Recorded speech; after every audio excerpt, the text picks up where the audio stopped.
ఆ జంతువుల్లో ఒక నక్క ఉండేది.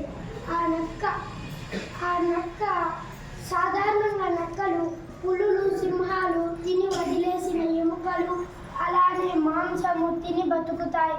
అలా ఒకరోజు నక్క చాలా ఆకలిగా ఉందే అంటూ అడవి మొత్తం తిరుగుతోంది. అప్పుడే ఒక వేటగాడు చంపేసిన ఒక దుప్పిని తన భుజాన వేసుకొని వస్తున్నాడు. అప్పుడే ఆ వేటగాడికి తన ముందర ఒక ఆవు కనిపించింది. అప్పుడు ఆ వేటగాడు ఆ ఆవుని బాణంతో కొట్టబోయాడు.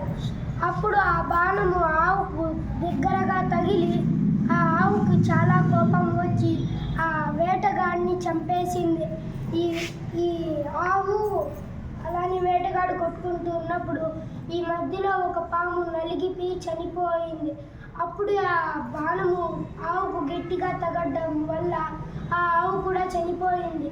అప్పుడు నక్కకు చాలా విందు భోజనం దొరికింది. అప్పుడు నక్క అనుకునింది, నా అదృష్టాన్ని ఎవరూ తీసుకోలేరు, ఈరోజు ఈ భోజనాన్ని తిందాము అనుకునింది. అప్పుడే వేటగాడి దగ్గర ఉన్న బాణంలో ఉన్న దారాన్ని వెళ్ళి చురుగ్గా కొరికింది.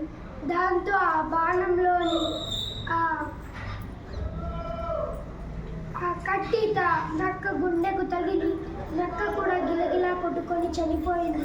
కాబట్టి ఈ కథలో నీతి ఏమిటిది అంటే, మన దగ్గర ఉన్న దాంతో సర్ది పెట్టుకోవాలి. నాకు అది కావాలి అని వెళ్తే ఉన్నది కూడా ఉంటుందని ఈ కథలో నీతి.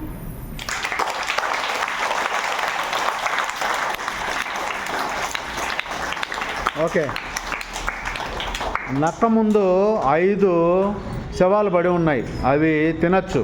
కానీ అత్యాశకు పోయి నక్క ఏం చేసింది, మొదటి 5 మళ్ళీ కూడా తినచ్చు, మనము వింటి నారి అంటే దారం కట్టి ఉంటారు కదా విల్లుకి, దాన్ని కొరకదాం అనుకునింది. ఆ నరాన్ని కొరికితే అది వేగంగా వచ్చి నక్క గుండెకు గుచ్చుకొని చనిపోయింది. కాబట్టి అత్యాశ అనేది ఎప్పుడూ పనికిరాదు.